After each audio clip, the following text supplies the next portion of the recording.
Sa mahilig mag-night drive or joyride dyan, para sa inyo tong video na to. Doble or triple ingat para hindi kayo magaya sa magkakaibigan na to sa Guagua, Pampanga na na-aksidente habang nagjo-joyride. Bago tayo mag-proceed sa video, kung bago kayo sa page ko, make sure naka-follow na kayo sa Digimon TV para lagi kayong updated sa mga videos na i-upload ko everyday.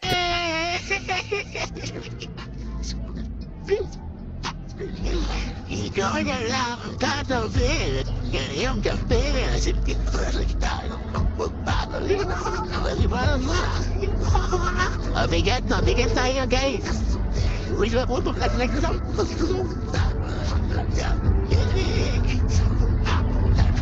Sumali siya. Sige ito.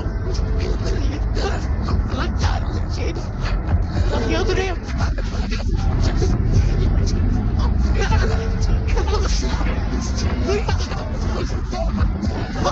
It's a time shot to live. You wanna make it.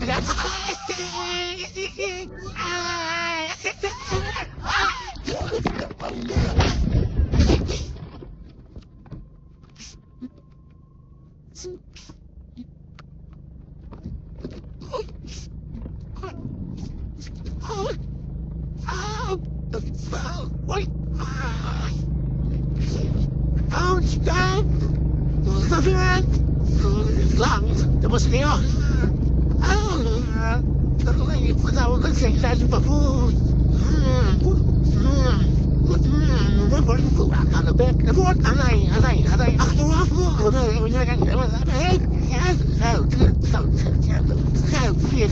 Please, sa ilalim pa po. Please, sabi sa albo. Sila ito ba po? Saan nyo pa? Saan? Krikin pa? Ayos mo mo? Paninuhan? Aw. Arisan, sana arisan. Aw. Leva ko, Tom. Respeto ng dahito ang nabi ka. Ganyan. Wala. Geri. Pabila ko. Pura to go ako.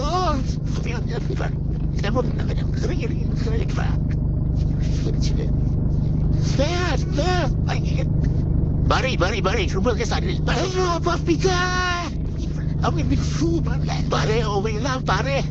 Grabe no, ang saya-saya pa nila without knowing na madidisgrasya pala sila. So ganito yung nangyari sa kotse nila after nilang madisgrasya. So mukhang nahulog sila sa bridge nga. Ayan, yung nag-overtake sila. Grabe no, nakakatakot tuloy sumakay sa sasakyan ng friends mo or ng relatives mo nakakatapos lang mag-driving school. Actually, nakakatakot na talagang lumabas or mag-out of town dahil hindi mo sure yung mga drivers na kasabay mo sa daan. Dahil kahit gaano ka pa kaingat, kahit na alam mo yung mga traffic rules, mga do's and don'ts sa kalsada, meron ka talagang makakasabay ng mga drivers na talagang mandadamay pa ng disgrasya. Tulad na nga nang nangyari dito sa video na to. Di ko na nakita yung original post netong video na to. Actually, nakita ko to sa Twitter. Mukhang nakikipaghabulan yung kotse nitong mga magkakaibigan na to doon sa white car. So as you can see nga sa video, parang naunahan sila ng puting kotse and then hinabol nila.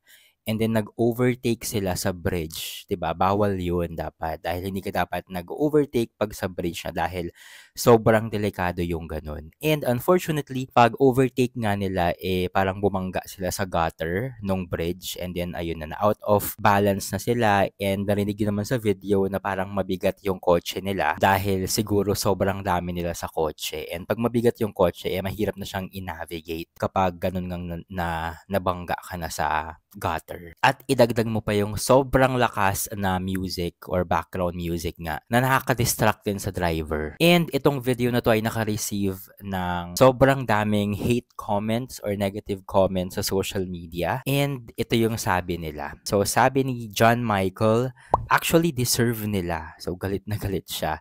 Tapos ending, pag may nabangga sila or may na-aksidente dahil sa kanila, sasabihin di sadya. Akala mo kung sino sa daan, paisa lang, PI nyo. Deserve nyo 100%. So ayun, galit na galit siya. So sana nga walang nadamay na ibang tao dahil as you can see din sa video, medyo madami yung mga sasakyan sa kalsada that time. So, ayun, hindi natin alam kung meron ba silang nadamay. And sabi pa ni Glenn, nakakatakot kung ganito kasabay mo na driver kasi kahit anong ingat mo, pwede kang madamay sa eksena nila. So, very true naman. Kaya sobrang nakaka-paranoid ng lumabas ng bahay or mag-out of town. And sabi pa ni Juna Love, I say deserve. Sana walang nadamay na ibang sasakyan dahil sa katangahan nyo. Nakakagigil ang mga ganyang driver. And sabi pa ni Jam, nothing is wrong with vibing with music naman while driving.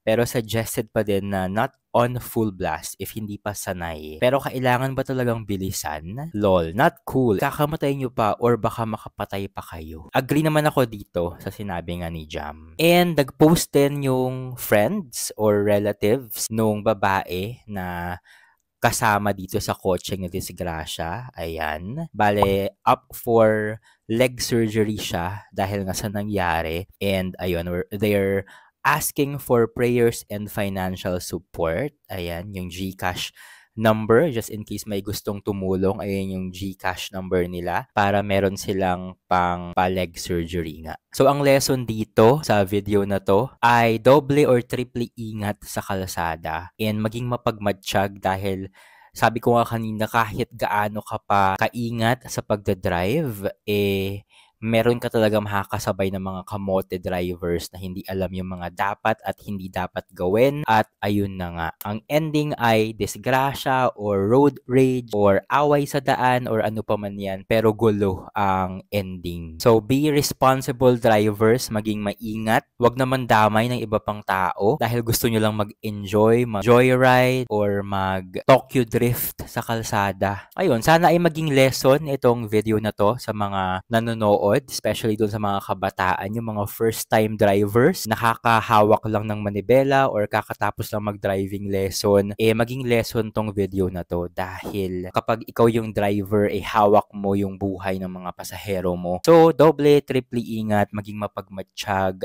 At yun lang naman, itong video na to. Sana ay may natutunan kayo at kung nagustuhan niyo itong ganitong vlog, make sure na naka-follow na kayo sa Digimon TV. Ayan, road to 80,000 na tayo. Huwag kalimutang mag-like, share, and follow dahil meron akong giveaway sa mga followers ko na merong top fan badge. Kung sino yung pinakamaraming point sa katapusan ng January ay magkakaroon ng prizes. Ng small blessing lang naman pero pwede nyo ng pang merienda or pang Starbucks, ganon. So, ayun, huwag kalimutang mag-like, comment, share, and heart react sa mga post ko. Yun lang. Thank you so much for watching and stay safe.